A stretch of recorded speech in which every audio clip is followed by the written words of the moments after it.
Avez-vous déjà eu l'impression qu'il y avait quelque chose en vous que vous ne pouviez pas expliquer, comme si vous portiez en vous des histoires qui ne sont pas les vôtres, mais qui vous appartiennent toujours?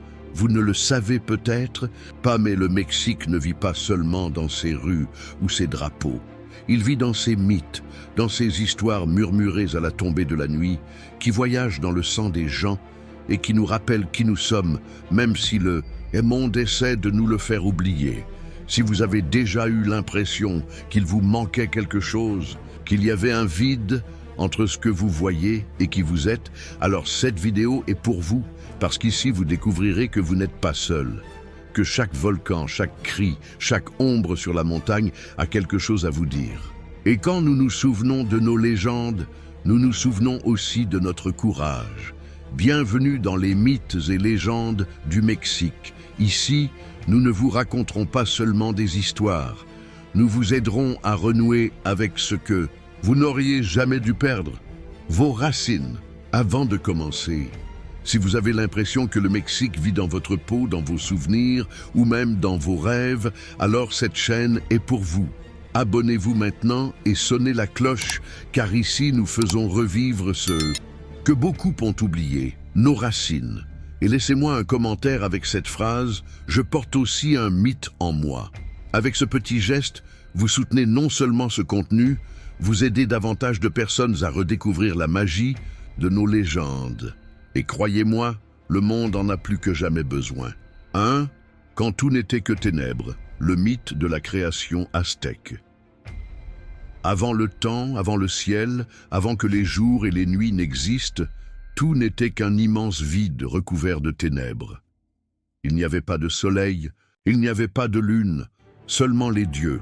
Et c'est dans cet abîme informe que naît le désir de créer le monde. Les dieux se sont réunis à Teotihuacan, le lieu de naissance des dieux, et ont discuté de qui oserait se sacrifier pour mettre le ciel en feu. Le monde avait besoin de lumière, de chaleur, de soleil. 2 volontaires se sont avancés. L'un était Texistecatl, fier et paré d'or. L'autre, Nanahuatzin, était humble, couvert de plaies et méprisé par les autres. Le feu brûlait. Au centre, attendant les courageux, Texistecatl hésita. La peur le fit reculer. Mais Nanahuatzin, sans réfléchir à 2 fois, se jeta dans le feu sacré. Et puis, le ciel s'est illuminé.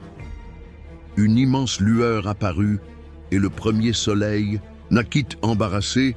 Texistecatl sauta également, mais il était trop tard. Sa lumière était pâle, faible.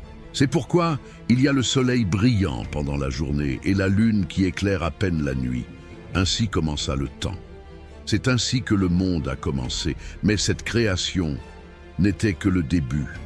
Car, comme nous le verrons, plus loin, les dieux ne se contentaient pas d'un seul monde. L'univers avait encore beaucoup à vivre et beaucoup à perdre. La légende des 5 soleils. Après la première création, les dieux ont réalisé quelque chose. Le monde qu'ils avaient créé n'était pas éternel. Chaque fois que l'humanité émergeait, quelque chose n'allait pas. Et donc, selon les anciens Mexicains, notre monde n'est pas le premier, mais le 5e. Oui, il y a eu 4 soleils avant le nôtre, et avec chaque soleil, une humanité différente existait. Chacun a vécu à une époque différente, et chacun a été détruit par des catastrophes aussi immenses que l'univers lui-même. Le premier soleil était le soleil des jaguars. À cette époque, les hommes étaient géants et forts, mais ils ne connaissaient ni le maïs ni la sagesse. Ils vivaient comme des bêtes. Et puis les dieux les punirent. Des jaguars descendirent du ciel et les dévorèrent tous. Puis vint le 2e soleil, le soleil du vent. Dans ce nouveau monde, les humains étaient différents, mais fiers. Ils n'ont pas écouté les dieux, ils n'ont pas respecté la terre. Et alors, Éhécatl, le dieu du vent, souffla avec une telle fureur qu'il arrachait les arbres, les montagnes et les villes, et les hommes furent transformés en singes. La 3e tentative fut le soleil de la pluie de feu. Les dieux ont créé une autre humanité, mais cette fois, le cœur des hommes était froid comme la pierre. Ainsi, Tlaloc, le dieu de la pluie au lieu de l'eau, lança du feu du ciel. Tout a brûlé, et les humains se sont transformés en oiseaux pour échapper à la punition. Le quatrième soleil était le soleil de l'eau. Les hommes vécurent en paix pendant un temps, mais la désobéissance revint. Cette fois, les dieux n'eurent aucune pitié. Un grand déluge a recouvert la terre entière, et les humains se sont transformés en poissons pour survivre dans le nouvel océan sans fin. Et enfin, nous atteignons le cinquième soleil. Notre soleil, celui qui brille aujourd'hui. Il a été créé avec le sacrifice de Nanahuatzin, le dieu humble, comme je vous l'ai dit auparavant.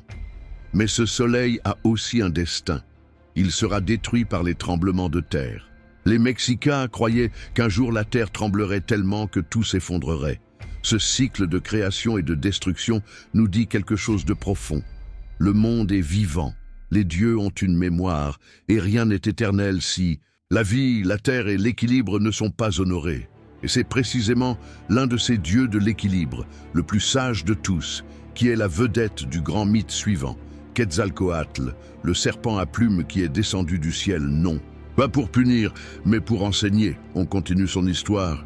3. Quetzalcoatl, le serpent à plumes qui a apporté la civilisation. Après la naissance du cinquième soleil, les dieux ont réalisé qu'il ne suffisait pas de créer le monde encore et encore. L'humanité avait besoin de quelque chose de plus la connaissance. Il ne s'agissait plus seulement de vivre, mais d'apprendre à bien vivre. Et c'est alors qu'apparut l'un des dieux les plus énigmatiques, puissants et aimés de toute la Mésoamérique, Quetzalcoatl, le dieu serpent aux plumes de Quetzal. Quetzalcoatl n'était pas comme les autres dieux, il n'a pas exigé de sacrifice sanglant. Je ne cherchais pas la peur. Il a enseigné. Il est venu du ciel sur terre, non pas avec la foudre ou le feu, mais avec des paroles, les mains ouvertes, avec la lumière. On dit que c'est lui qui a donné du maïs aux hommes, en creusant dans le monde souterrain avec l'aide d'une fourmi rouge pour faire remonter le grain sacré à la surface. Il a également appris aux humains à cultiver, à filer le coton, à construire avec de la pierre, à observer les étoiles et à écrire. Il était le grand civilisateur, le porteur de culture. Il fonda des villes sacrées comme Tula, enseigna aux gens à gouverner avec justice et vécut parmi les hommes comme un homme sage. Il s'habillait de robes blanches, portait une barbe symbolique, étrange pour les peuples mésoaméricains, et n'utilisait jamais la violence, mais sa sagesse suscitait l'envie. D'autres dieux, comme Tezcatlipoca, le haïssaient parce qu'il voulait changer l'ordre des choses. Alors, ils l'ont trompé. Ils lui ont offert du pulque, une boisson enivrante, et l'ont exposé à l'humiliation. Ivre et confus, Quetzalcoatl quitta son village tristement. Mais non sans promesse, il a juré de revenir. Il se dirigea vers l'est et aurait embarqué sur un radeau fait de serpents, disparaissant à l'horizon au coucher du soleil. Les Mexicains croyaient qu'un jour, il reviendrait pour rétablir l'équilibre et apporter une nouvelle ère de paix. Des siècles plus tard, lorsque les conquistadors espagnols arrivèrent et virent Hernán Cortés, certains pensèrent qu'il s'agissait du retour de Quetzalcoatl. C'est à quel point son empreinte a été profonde dans le cœur des peuples autochtones. Mais si Quetzalcoatl était le symbole de la sagesse, le prochain mythe que nous allons voir nous parle de l'amour le plus pur et aussi de la douleur, la plus éternelle. Parce qu'il y a des histoires qui ne meurent pas, comme celle de deux jeunes qui s'aimaient tellement que leur corps se transformait en montagne. Voulez-vous connaître la légende de Popocatépetl et Iztaccíhuatl ? 4. Le mystérieux Popocatépetl et Iztaccíhuatl. Un amour qui ne meurt jamais. Il y a plusieurs siècles, dans le puissant empire mexicain, vivait une princesse nommée Iztaccíhuatl. Elle était si belle qu'on disait que son sourire pouvait illuminer les champs et que ses yeux étaient plus clairs que les eaux du lac Texcoco. Mais son cœur n'appartenait pas à un prince, mais à un jeune guerrier, Popocatépetl. Popocatépetl était courageux, fort et fidèle. Lui et la princesse se sont jurés un amour éternel. Mais avant qu'ils puissent se marier, l'empereur, le père d'Iztaccíhuatl, envoya le guerrier à la guerre, avec la promesse que s'il revenait victorieux, il pourrait prendre sa fille pour épouse. Popocatépetl est parti sur le champ de bataille, avec le cœur plein d'espoir. Mais pendant les combats, les ennemis n'étaient pas seuls dans la guerre. Un rival jaloux, désireux de garder la princesse, apporta une fausse nouvelle au palais que Popocatépetl était mort au combat. Iztaccíhuatl, en apprenant la nouvelle, tomba dans une profonde tristesse et mourut de chagrin. Lorsque Popocatépetl revint, triomphant et vivant, tout ce qu'il trouva fut le corps sans vie de sa bien-aimée. Désespéré, il porta son corps dans ses bras et marcha pendant des jours jusqu'à ce qu'il trouve le point le plus élevé entre le ciel et la terre. Là, il la déposa doucement comme si elle dormait et lui-même s'agenouilla à côté d'elle pour veiller sur elle pour toute l'éternité. Les dieux, émus par un amour si profond, les recouvrirent de neige et les transformèrent en deux grands volcans. Aujourd'hui, si vous regardez vers l'horizon depuis Mexico, vous pouvez les voir, la silhouette de la femme endormie, Iztaccíhuatl, et l'imposant guerrier Popocatépetl, qui fume encore lorsqu'il se souvient du feu de son amour. On dit que lorsque Popo jette, descendre, c'est parce qu'il pleure pour elle, ou qu'il la protège d'un danger imminent. Et si cet amour vit dans les montagnes, le mythe suivant vit dans l'eau, dans le vent, et dans le cri déchirant qui résonne encore dans la nuit. Car ce qui vient ensuite, c'est la légende de La Llorona. Oserez-vous continuer à écouter? Eh ben, si vous êtes arrivé jusqu'ici, c'est parce que ces histoires touchent quelque chose en vous, n'est-ce pas? Alors faites une petite pause, regardez ci-dessous et voyez si vous êtes déjà abonné à la chaîne. Et si vous ne l'avez pas encore fait, faites-le maintenant. Et ne partez pas sans partager cette vidéo avec quelqu'un qui a lui aussi besoin de renouer avec ses racines. Parce qu'avec ce petit geste, vous faites quelque chose de bien plus grand. Contribuez à garantir que nos légendes ne soient pas perdues et atteindre ceux qui en ont le plus besoin. 5. La Llorona. Entre culpabilité et lamentation éternelle. On dit que lorsque la nuit tombe et que le vent souffle dans les arbres, on peut parfois entendre un cri lointain, un gémissement qui semble venir de la rivière, de la ruelle, de la brume. Oh mes enfants, cela ressemble à une mère qui cherche désespérément ses petits perdus. Cette complainte appartient à La Llorona, l'un des esprits les plus célèbres et les plus redoutés de la culture mexicaine. Son histoire commence il y a plusieurs siècles, à l'époque coloniale. On raconte qu'une très belle femme indigène est tombée amoureuse d'un noble espagnol. Il lui a promis de l'amour, une vie ensemble, et elle lui a donné son cœur, et a eu plusieurs enfants avec lui. Mais au fil du temps, l'homme s'est fatigué. Il l'a abandonnée, et pire encore, il a épousé une dame espagnole de la haute société. La femme trahie en découvrant cela tomba dans le plus profond désespoir. Dans un acte de folie, de rage et de tristesse mêlée, elle noya ses enfants dans la rivière. Mais quand il a vu ce qu'il avait fait, c'était trop tard. Rongée par le remords, elle erra dans les rues en pleurant sa perte jusqu'à ce qu'elle meure de chagrin. Et depuis lors, son esprit ne s'est jamais reposé. Aujourd'hui, La Llorona parcourt les rivières, les canaux et les ruelles du Mexique à la recherche de ses enfants perdus. Certains disent qu'elle apparaît vêtue de blanc, le visage couvert par un voile. D'autres que leurs cheveux couvrent leur visage et que leurs pieds ne touchent pas le sol. Mais ils sont tous d'accord sur une chose, celui qui l'entend de trop près doit courir. Parce que leur plainte n'est pas seulement un écho, c'est un avertissement, un rappel que la culpabilité, lorsqu'elle est trop grande, peut devenir éternelle. Et tout comme la Llorona transite entre le monde des vivants et celui des morts, il existe d'autres êtres dans la mythologie mexicaine qui marchent entre deux formes, l'homme et l'animal.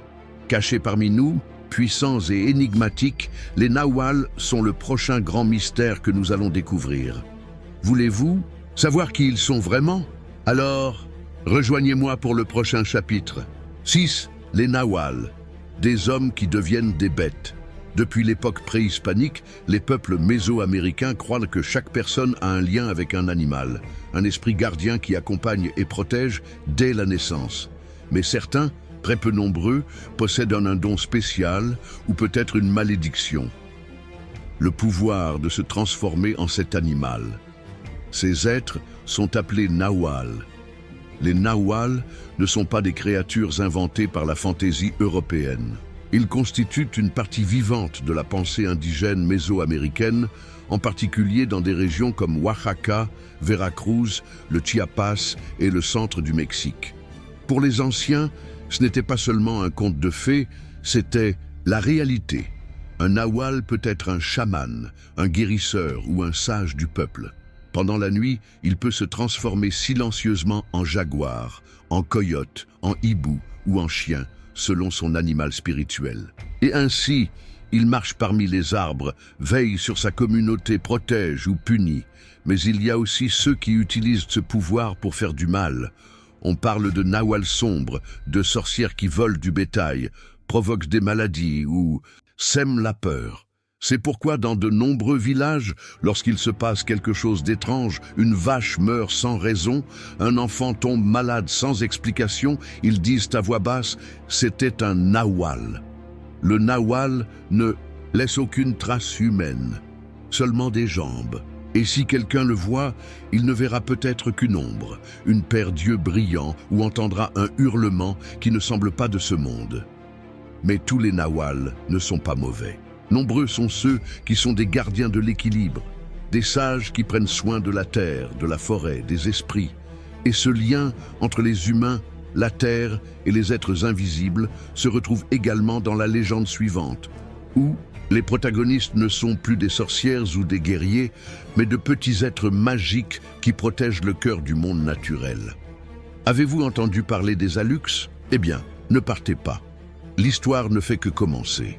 Seth, la légende des Alux, elfes mayas, gardiens de la nature.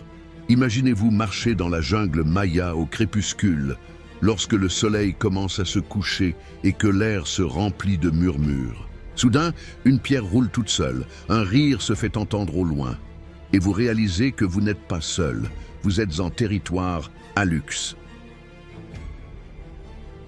Selon la tradition maya, les Alux sont de petits êtres magiques, ressemblant à de petits enfants avec des yeux brillants et une grande énergie. Ils s'habillent de vêtements anciens, marchent pieds nus et se cachent parmi les arbres, les cénotes et les ruines. Mais ce ne sont pas de simples elfes, ce sont les gardiens invisibles de la nature. Ces êtres prennent soin des champs de maïs, des animaux, des routes et des éléments sacrés. Les agriculteurs mayas laissent encore des offrandes, nourriture, tabac, miel, pour demander la protection de leurs récoltes ou le respect de leurs terres.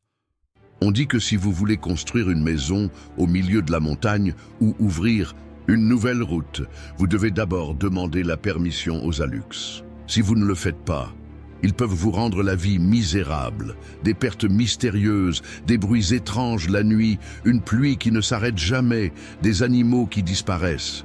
Car les Alux, bien que gardiens, ne pardonnent pas le manque de respect. Mais ils ont aussi leur côté noble. Si vous les honorez, ils prendront soin de vous. Si vous leur parlez respectueusement, ils vous aideront. Certains agriculteurs affirment que leurs champs ont été sauvés des parasites grâce aux Alux. Et il existe une coutume ancienne très intéressante. Lorsqu'une maison ou une culture est construite sur un territoire sacré, les Mayas traditionnels construisent une petite maison en pierre pour les Alux, où ils peuvent vivre confortablement sans se déranger les uns les autres. Tout comme les Nahual sont les protecteurs secrets du peuple, les Alux sont les défenseurs du monde naturel. Ensemble, ils forment un équilibre mystique où tout, les êtres humains, les animaux, le maïs et la forêt, est relié par l'énergie du sacré. Et en parlant de sacré, savez-vous de quoi est fait l'être humain selon les anciens? Peuple du Mexique, ni d'argile ni de bois, mais de quelque chose de bien plus puissant et quotidien, le maïs. C'est la prochaine histoire que nous allons découvrir. Préparez-vous, car ce n'est pas seulement une légende, c'est la racine de l'âme mexicaine. 8. La création du maïs selon les anciens. Pour les peuples mésoaméricains, en particulier les Mayas et les Mexicas, le maïs n'est pas une simple céréale. C'est la base de leur existence, le cœur de leur culture, et plus important encore, la matière dont sont faits les hommes. Selon le Popol Vuh, le livre sacré des Mayas Quichés, les dieux ont essayé de créer des êtres humains à plusieurs reprises, et ont échoué. Au début, ils l'ont fabriqué en argile, mais il était fragile, se cassait facilement et ne pouvait pas tenir debout. Ils essayèrent alors le bois, et bien qu'ils marchassent et parlaient, ils n'avaient pas d'âme. Ils n'étaient pas reconnaissants, ils n'étaient pas aimants, ils ne ressentaient rien. Les dieux les détruisirent par un grand déluge. C'est alors que les dieux, guidés par la sagesse et la patience, cherchèrent dans les entrailles de la terre un matériau spécial et trouvèrent du maïs.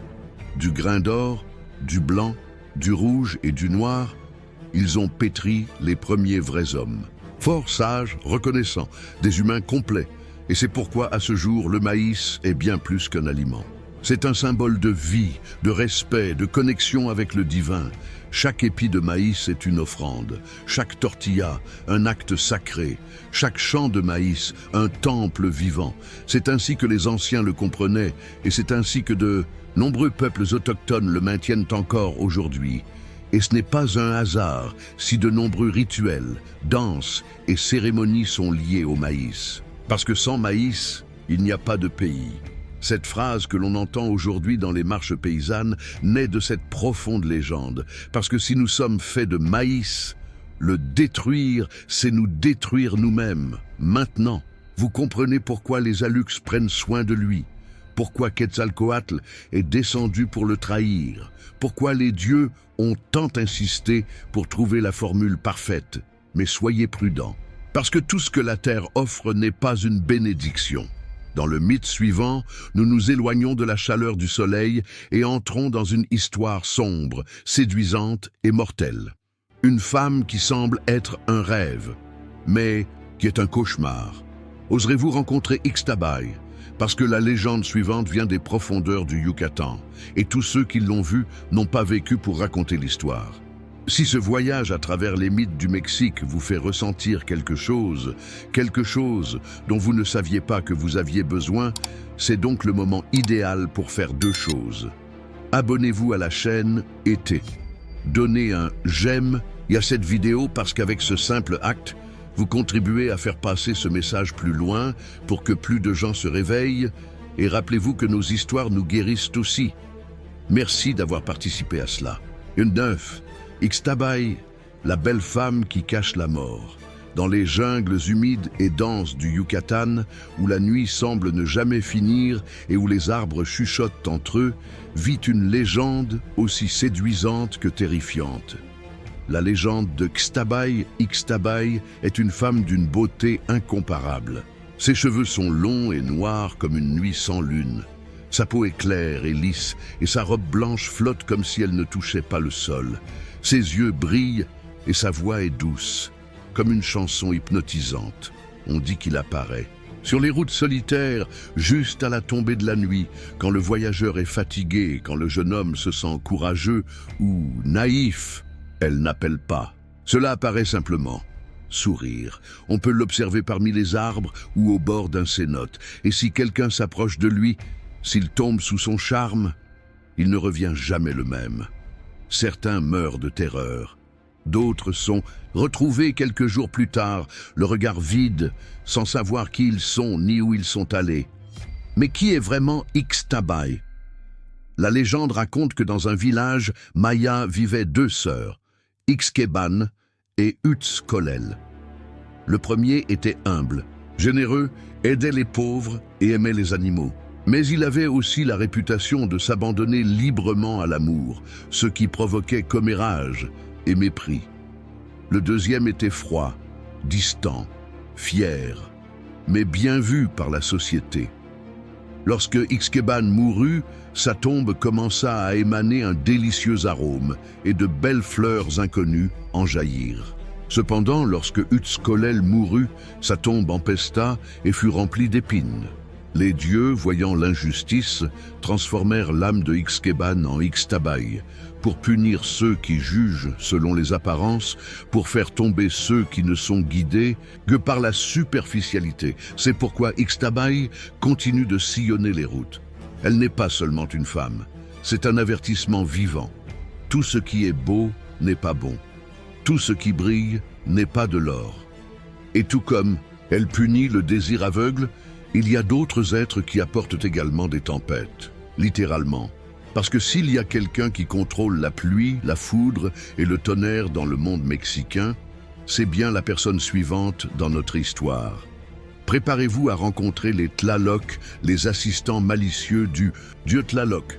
Parce que quand ils rient, il pleut, mais quand ils se mettent en colère, les cieux s'ouvrent avec fureur. 10. Les Tlaloc, assistants du dieu de la pluie. Au sommet des plus hautes montagnes, là où les nuages s'entremêlent aux rochers et où le vent chante sa propre chanson, vit le grand dieu Tlaloc, seigneur de la pluie, de la foudre et des champs fertiles. Mais Tlaloc ne travaille pas seul, il a des assistants, et ce ne sont ni des guerriers ni des prêtres. Ils sont petits, heureux, agités et extrêmement puissants. Ce sont les Tlaloc.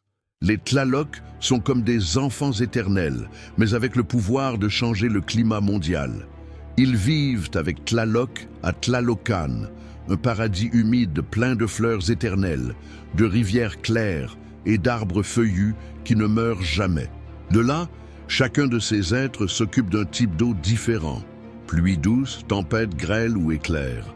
Quand ils sont heureux, ils jouent avec des cruches en argile remplies d'eau sacrée et versent la pluie sur les champs, faisant pousser le maïs et chanter les rivières. Mais s'ils s'énervent, s'ils sentent que les humains ont été ingrats ou irrespectueux, alors ils brisent les jarres de rage et déclenchent des tempêtes, des éclairs et des sécheresses. Les anciens Mexicains les craignaient, mais ils les vénéraient également. Des rituels étaient exécutés pour demander de l'eau, des fleurs, de la nourriture, et même des figurines en papier étaient offertes pour les honorer. Parce qu'ils savaient que sans eux, la terre s'assécherait et la faim viendrait. Les Tlaloc s'occupaient également des collines, des sources et des sources d'eau. Il était courant pour les paysans d'offrir des prières en haut des montagnes, là où ils étaient censés vivre. Et aujourd'hui encore, dans certaines villes du Mexique, on entend des histoires de personnes qui les ont vues.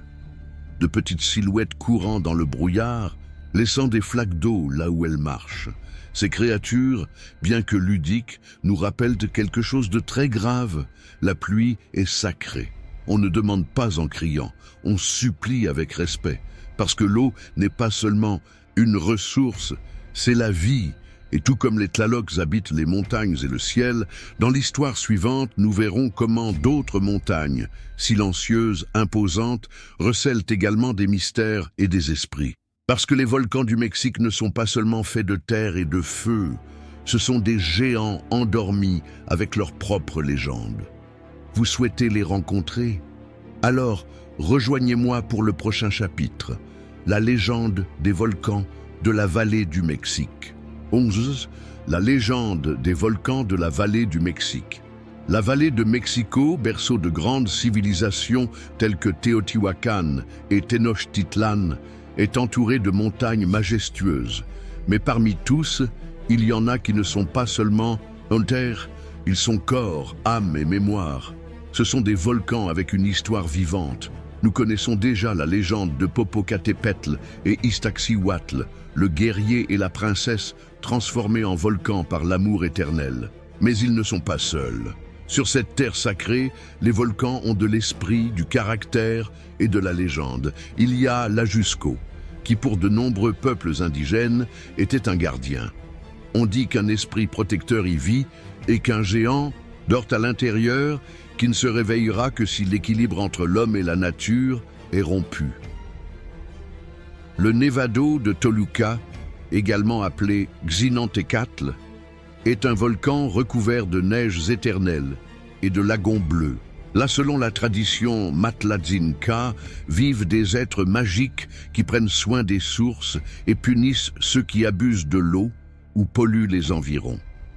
Certains prétendent avoir vu d'étranges lumières sur ces sommets, comme si les dieux, eux, conversaient encore au sommet. Et à Puebla, en plus de Popocatépetl, se dresse Malinche ou Matlalcaye, la dame vêtue de bleu, une montagne qui abrite des légendes liées à la déesse de l'eau et d'anciens rituels pour invoquer la pluie. Mais au-delà des noms, l'important est le suivant. Les volcans ne sont pas seulement des caractéristiques géographiques. Pour les cultures autochtones, ce sont des êtres vivants. Ils ont de l'esprit, ils ont de la voix, ils tremblent quand quelque chose ne va pas, ils pleurent avec des cendres, ils parlent avec le feu.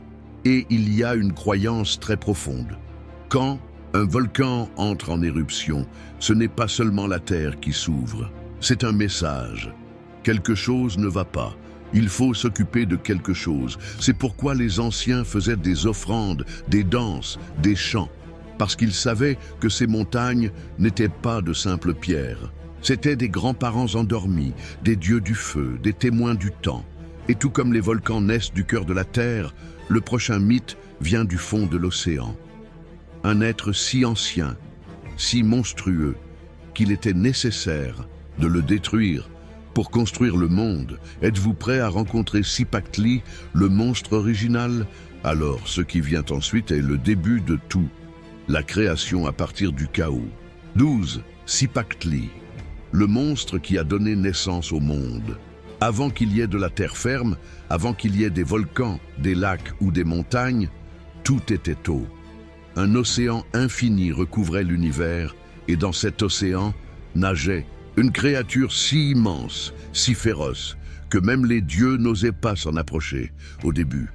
Son nom était Cipactli, et ce n'était pas un animal ordinaire. C'était une bête, un mélange de poisson, de crocodile et de lézard, avec une bouche à chaque articulation.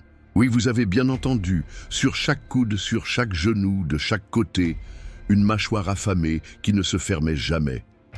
Cipactli n'a pas dormi, il n'a pas mangé, il vient de dévorer. Et tandis qu'elle nageait dans le chaos aquatique, rien ne pouvait être construit, car il engloutissait tout. Il était l'incarnation du désordre, du chaos absolu. Mais les dieux savaient que pour que le monde naisse, le chaos devait être sacrifié. Alors deux d'entre eux, Tezcatlipoca et Quetzalcoatl, élaborèrent un plan. Ils descendirent jusqu'à l'océan, provoquèrent la bête et, avec courage et stratégie, réussirent à la déchirer. Son corps a été transformé en monde. De son dos naissant les montagnes, de sa peau le sol solide, de ses yeux les puits d'eau et de son cœur le centre de l'univers. Mais son âme n'a jamais été détruite. Certains peuples croyaient que Cipactli dormait encore, sous la terre, et que lorsqu'elle tremblait ou que la mer se déchaînait, c'était elle qui se déplaçait, nous rappelant que l'ordre était né du sacrifice, mais que le chaos restait latent. Cipactli n'est donc pas seulement un monstre, c'est la matière première du monde. C'est la preuve que même de l'horreur la plus profonde, quelque chose de sacré peut naître. Et tout comme les dieux ont construit le monde sur un monstre vaincu, les Mexicains ont également construit leur grande cité sur un signe divin. Une vision si puissante qu'elle survit encore aujourd'hui dans le drapeau mexicain. Car ce qui vient ensuite est la légende la plus célèbre, celle qui a donné naissance à Tenochtitlan, la ville de l'aigle et du cactus. Le signe qui a changé le destin d'un peuple. Êtes-vous prêt à le découvrir? Allons-y. Si ces légendes touchent votre cœur, ne les gardez pas pour vous. Partagez cette vidéo avec quelqu'un qui a également besoin de se rappeler d'où nous venons. Donnez un « j'aime » si une histoire vous a choqué. Et ne partez pas sans vous abonner et activer la cloche. Parce qu'en faisant exactement cela, vous aidez nos racines, nos voix et nos mythes à atteindre plus de gens et à ne jamais être perdus. Merci de faire partie de cet éveil. 13. Le mythe des Mexicains guidés par un aigle. Il y a plusieurs siècles, les Mexicains, plus tard connus sous le nom d'Aztèques, n'avaient pas de foyer. C'était un peuple errant, marchant à travers les vallées et les montagnes de l'ancien Mexique, à la recherche du lieu sacré où ils pourraient fonder leur ville. Ils ne l'ont pas choisi, mais leur dieu, Huitzilopochtli, le dieu du soleil et de la guerre. Il leur avait fait une promesse. Le jour viendra où vous verrez un aigle perché sur un cactus, dévorant un serpent. C'est là que vous bâtirez votre ville. Ce sera votre lieu, votre empire, votre cœur. Et ainsi, les Mexicains ont marché pendant des décennies. Ils ont traversé des déserts, franchi des montagnes, enduré la famine et la guerre. Certains se sont lassés, d'autres ont douté. Mais la foi les soutenait. Ils continuèrent d'avancer, espérant voir cette vision promise. Et un jour, alors qu'ils atteignaient le centre d'un grand lac, le lac Texcoco, ils la virent. Là, au milieu de l'eau, sur un îlot rempli de figues de Barbarie, un aigle puissant déploie ses ailes vers le soleil. Il était perché sur un cactus et dans son bec, il tenait un serpent. Les prêtres tombèrent à genoux. Les gens criaient d'excitation. C'était l'endroit. Peu importe que ce soit un marais, peu importe qu'il n'y ait pas de terrain solide. Là, au milieu de l'impossible, naîtrait Tenochtitlan, la grande cité mexicaine. Au fil du temps, cette ville allait devenir l'une des plus puissantes du monde antique, remplie de canaux, de temples, de marchés et de palais. Mais rien de tout cela n'aurait été possible sans le signe de l'aigle, et ce symbole sacré vit toujours. Vous le voyez tous les jours sur le drapeau mexicain, vous rappelant que les rêves se réalisent lorsque vous marchez avec foi, même si le chemin est long. Et tout comme cette ville est née d'un signe divin, notre dernier chapitre vous rappellera qu'au Mexique, les mythes ne sont pas une chose du passé. Ils sont toujours vivants. Car ce qui vient ensuite est la clôture de cette histoire. Une réflexion puissante pour ne jamais oublier qui nous sommes. On continue? Passons à la grande finale, du mythe au présent, le Mexique, un pays qui rêve encore. 14. Du mythe au présent, le Mexique, un pays qui rêve encore. Si vous êtes arrivé jusqu'ici, vous l'avez probablement déjà compris. Le Mexique n'est pas seulement une terre de pyramides, de volcans, de jungles et de déserts. C'est une terre de mémoire, une mémoire vivante, non pas conservée dans les musées, mais dans le cœur des gens. Parce que chacune des légendes que nous avons entendues, de la création du monde à la fondation de Tenochtitlan, n'est pas seulement une histoire. C'est une façon de comprendre l'univers, la vie, la mort, la nature et l'âme humaine. Et savez-vous quelle est la plus belle chose? Que ces légendes sont encore racontées. Dans un village d'Oaxaca, un vieil homme raconte encore à son petit-fils l'histoire du nahual qui veille sur la forêt. Dans un quartier de Mexico, une mère dit encore à son fils de ne pas s'approcher de la rivière par peur de la Llorona. Dans une communauté maya, les agriculteurs laissent encore des offrandes aux aluks avant de planter du maïs. Le mythe perdure, et plus encore, il continue de nous apprendre. Cela nous rappelle que le véritable amour ne meurt jamais, comme celui de Popocatépetl et d'Iztaccíhuatl. Cette culpabilité ne s'efface pas par l'oubli, comme dans l'histoire de la Llorona. Cette beauté sans âme peut être mortelle, comme nous le montre Ixtabay, et cette foi peut construire des villes sur l'eau, comme l'ont fait les Mexicains avec Tenochtitlan. Le Mexique est un pays blessé. Oui, il a traversé des guerres, des trahisons, des injustices et l'oubli, mais c'est aussi un pays qui ne cesse de rêver, qui s'élève avec son peuple, avec son maïs, avec sa musique, avec sa langue, avec ses rires, et avec ses mythes, parce que chaque fois que quelqu'un entend une de ces légendes, l'âme du Mexique bat à nouveau. Et vous, qui êtes ici, faites aussi partie de cette histoire. 15. Le Mexique, un pays qui rêve encore. Nous vivons peut-être entourés de technologies, de villes remplies de béton, de bruit et de vitesse. Mais si vous y prêtez attention, au plus profond de vous, l'ancien Mexique bat toujours.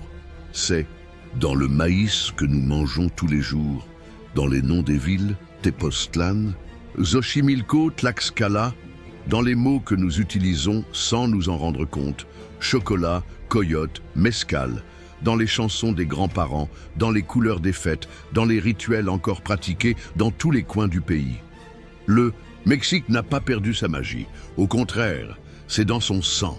Et même si beaucoup de gens voudraient nous faire croire que le mythe est l'apanage des histoires du soir, il suffit d'entendre comment les gens baissent la voix lorsqu'ils nous disent qu'ils ont vu quelque chose d'étrange dans les montagnes, ou comment ils demandent encore la permission à la terre avant de planter pour comprendre que le mythe n'a pas disparu.